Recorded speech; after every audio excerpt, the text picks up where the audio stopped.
это состояние каски. Серебряный портсигар, ребят. Только винтовок. Мы не ожидали, что найдем.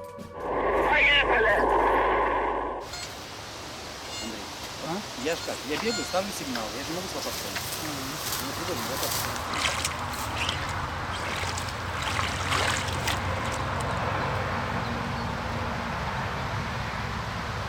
О, немецкие артефакты, ребята, полезли. Ох, ох.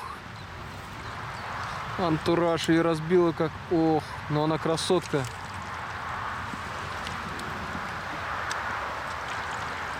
Да, страдала она. Ну, железо, смотри, толстое. Это 42-я. Я вообще удивлен, что от нее что-то осталось.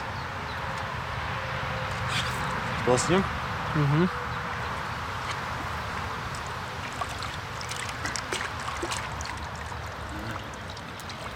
Пулевое, смотри. В те года еще. Да, кто-то стрельнул Гансу в голову. Аж краска отошла. В те года. Вот это прилетело, называется. Толщина вообще капец какая. Почему целые сгнивают, а такие антуражи на вечно. Мне вот толстом больше металле. интересно, что в нее такое прилетело. Ты себе представляешь, такой кусок вырвать? Это ж замяло, она ж подкальная каска. Где-то там возможный кусок от нее. Сомневаюсь. Судя вот по этому слому Юра, он улетел далеко. Блин, вот это фактура. Краски.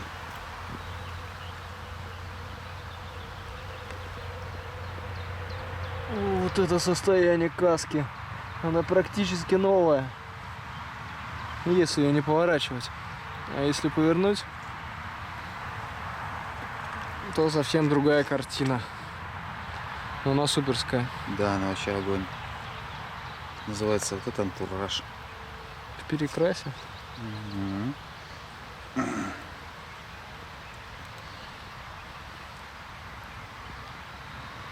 Подшлемник улетел. Я думаю, его сорвало насмерть просто сразу.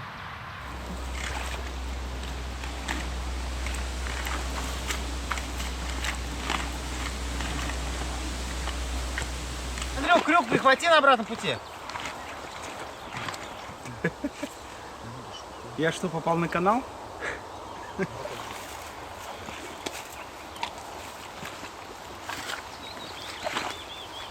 Итак, ребята, винтовка Мосина. Причем не царская, обычная, со штыком. Практически. Нет, я почти угадал. Штык обломлен. Ух, она красотка. Полностью приклад сохранился. Но железо, конечно, совсем не то. В 43-м она была гораздо получше. Такое ощущение, что в масле вот был. На масло капает.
Итак, ребята, мы набрели на точку, и похоже, здесь лежит солдат.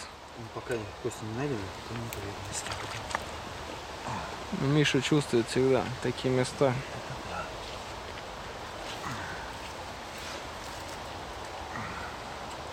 Ну что, там есть останки? Пока есть гранаты. Ну, гранаты тут всегда.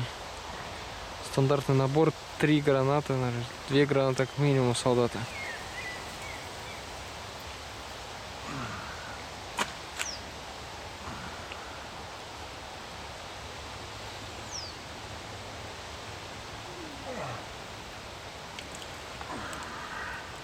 Лопатка. Вот на это я, наверное, его и назвонил. Ох, ну она звенит-то, конечно. А почему, немецкая, что ли? Нет. А. Наша просто такая. Ну, что-то Может, квадрат может не видел. швейцарская оказаться потом. Ох, ей досталось, смотря осколочное ранение у нее. Да, боец, если там боец есть, то ему весело. Дай-ка щеточку. Угу.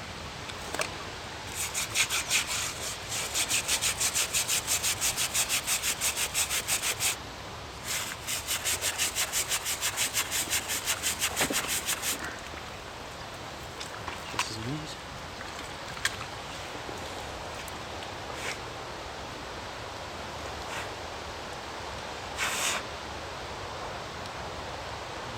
Дай металлическую.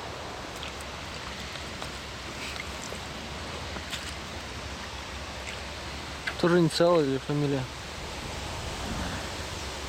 Я думаю, что это вот так. УГН. Здесь хотя бы и отчество есть. Угу. Геннадий по-любому, а кто еще? Николаевич, Никитович. Никодимович. Отчество вот Г. А кто у нас? Только Геннадьевич. Тут только Геннадий. А, подожди. Георгиевич. Георгий. Блин, Что это, ложка? да. Ложка, смотри, такая же деревянная. Она Не деревянная? Металл. И причем с этим самым. Охренеть. Такую мы вообще еще не видели. Это алюминий получается. Ну да, получается алюминий, да. Алюминий. Вот так... УГН. А? Еще одна подпись такая же, как на саперке. УГН. Ну, вот у него медальон точно будет. Если будет, то, блин, это будет.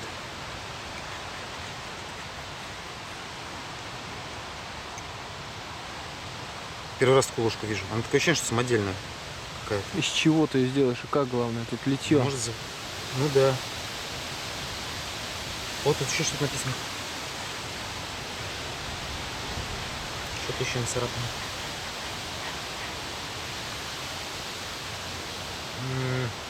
Тут не разобрать.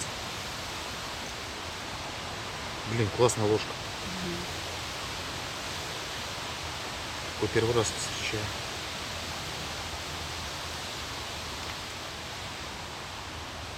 Внутри рисунок какой-то, рисунок? Ну, показалось, что да, сейчас узнаем. Может, трава так лежала.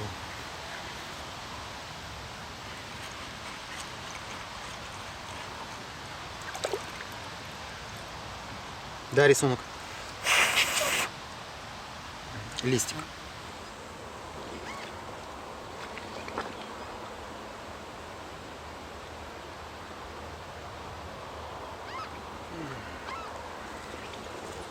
Да, с рисунком внутри.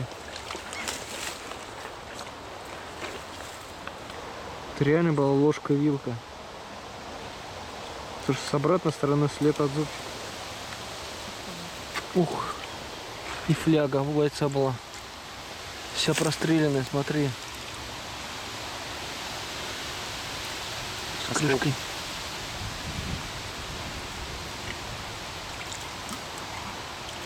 Даже цепочка улетела от крышки.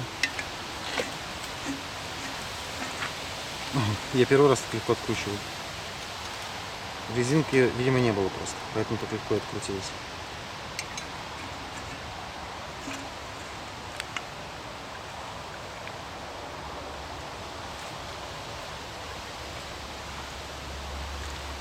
Ну, фамилию бы он Состояние написал. алюминия, конечно. Блин, вот. Фамилию бы написал, сейчас бы все простилось гораздо. Угу.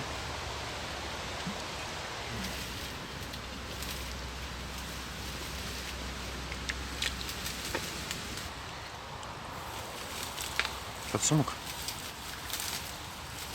Болтики какие-то.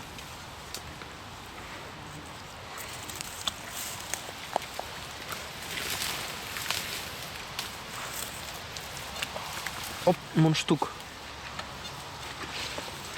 Чуть у него личных вещей. Так мы еще до костей не дошли. Я еще не нашел ни одной кости, Юр. Ну, они по-любому там есть, тут целый набор такой. Угу. Может, они ниже ушли? Что он костяной какой-то, походу. Может, пластик такой.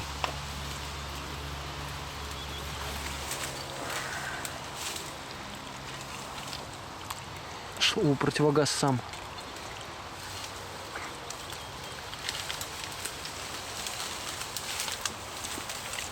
Карандаш.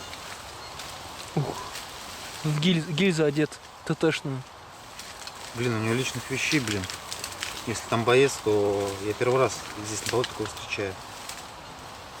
Настолько вот, чтобы было. То, что хотел.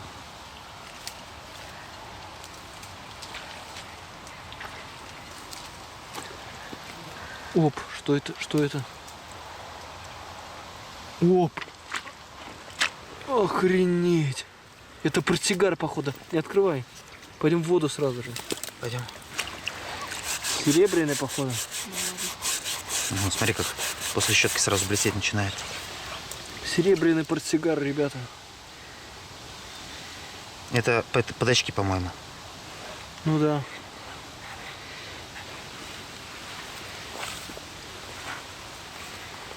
Открываю? Давай.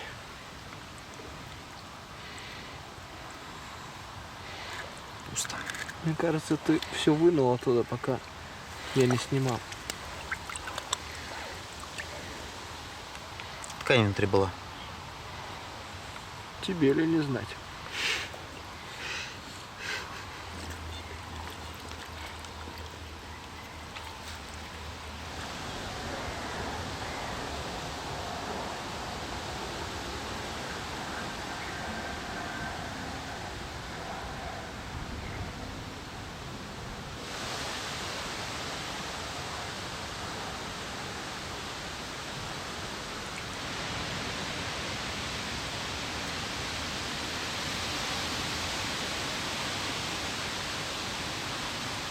Это состояние. Прошло 70 лет. И оно до сих пор блестит, как новенькое. В этом месте прям целая куча осколков вошла. И маленькие, и большие. Эти же осколки пробивали человека.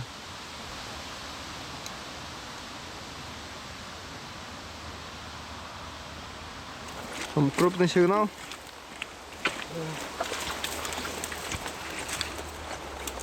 Неужели? Ребята, мечты сбываются. Ох. Это досталось побольше. Хотя белый налет говорит о многом. И тоже со штыком. Вот раз в целом. Бои тут были яростные. В том числе и штыковые атаки были.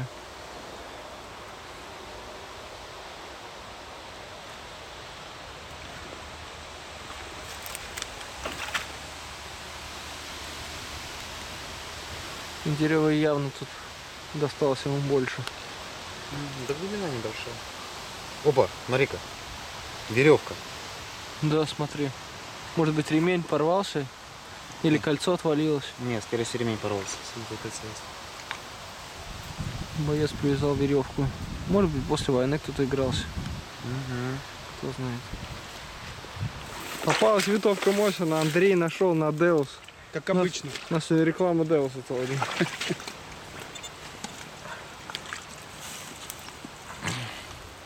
Что же, будет она идеальна или нет?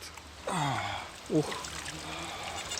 Ну, практически и тоже со штыком. Такой штык гнутый, нифига себе. С взрывами все по это самое. Похоже, ее посекло. отбросило. Нехило.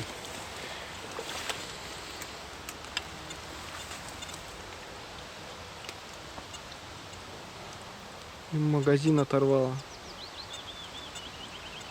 Да уж. Я думал, штык открыт. Точнее, Открыт. затвор.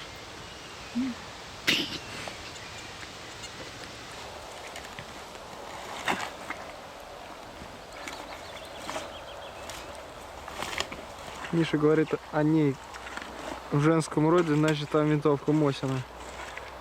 Что же еще там может быть? Тайна раскрыта.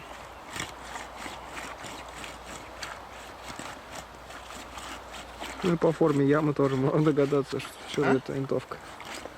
Что сейчас? По форме ямы можно догадаться, что это винтовка. Не автомат.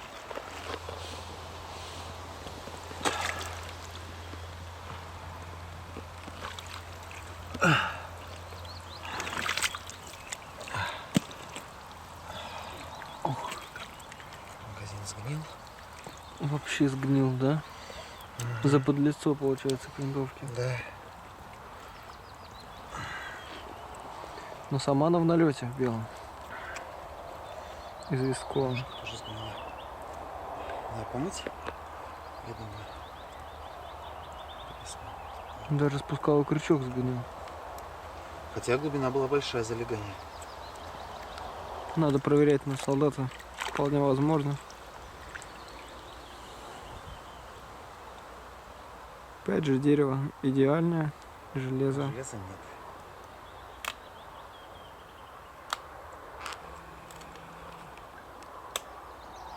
Просто посыпется.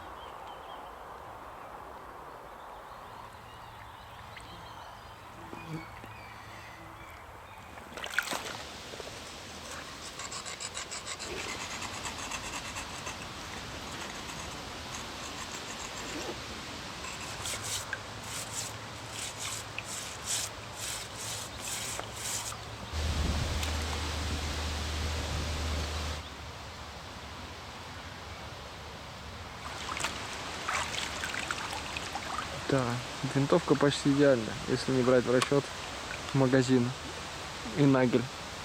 Спусковой крючок. Спусковой крючок, Мушка. шомпол, мушка.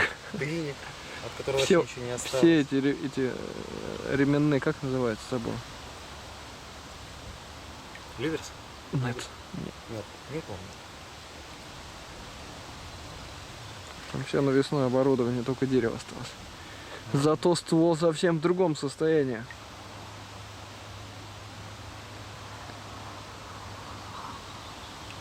Она на взводе, кстати.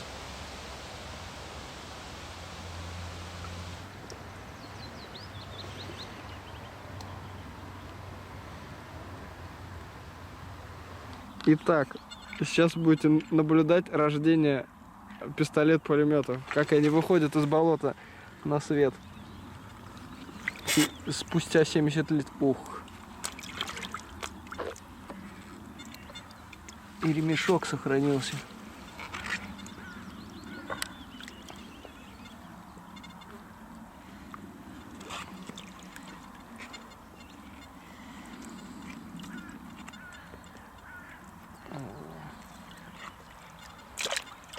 По-моему, он немного недоношенный.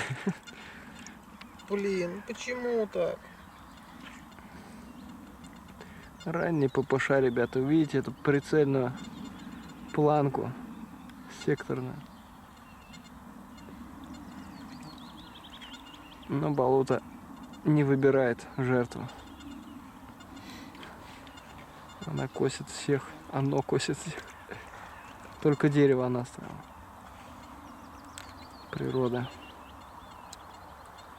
постепенно забирает все.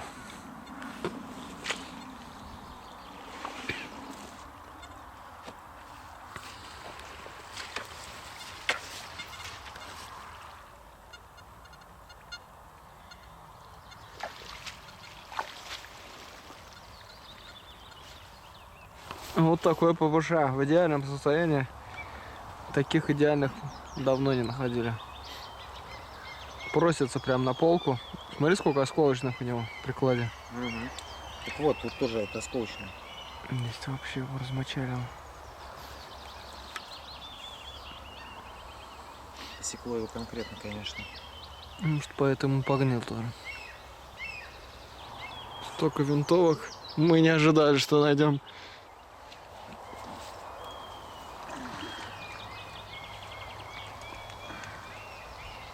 Тоже там.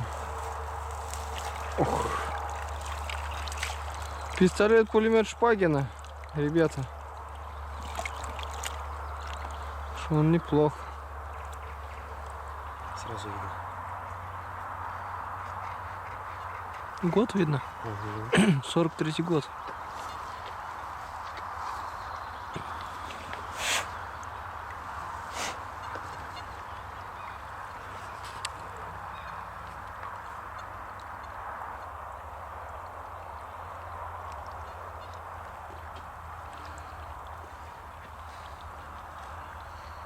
Вечерние усталые копатели не перестают доставать винтовки Мосина.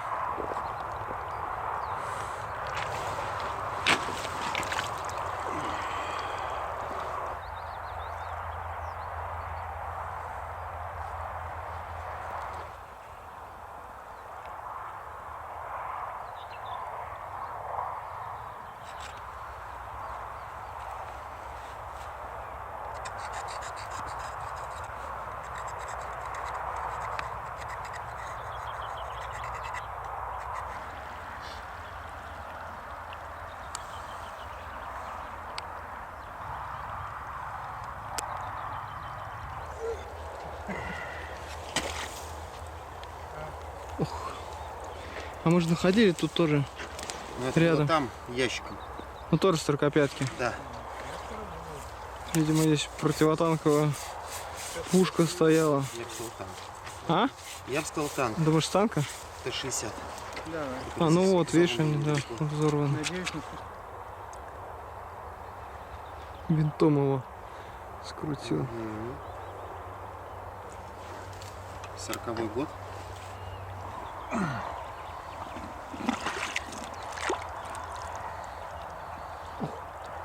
Еще один. А это, смотри, идеальный, походу.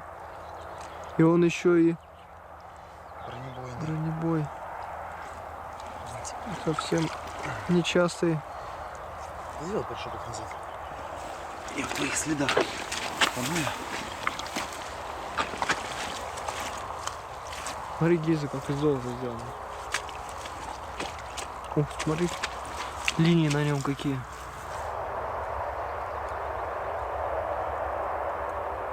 Большой плод. Красота.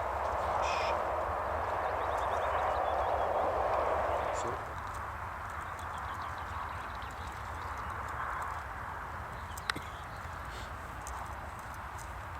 Порох, слышишь? Ты крутишь? Да, слышу, теперь слышу. Шуршит.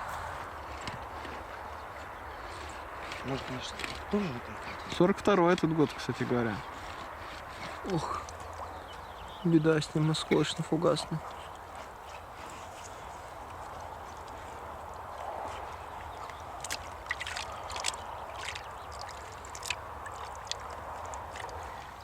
Да, взрыватель весь в масле. Смотри, Миша, очень опасно. Угу.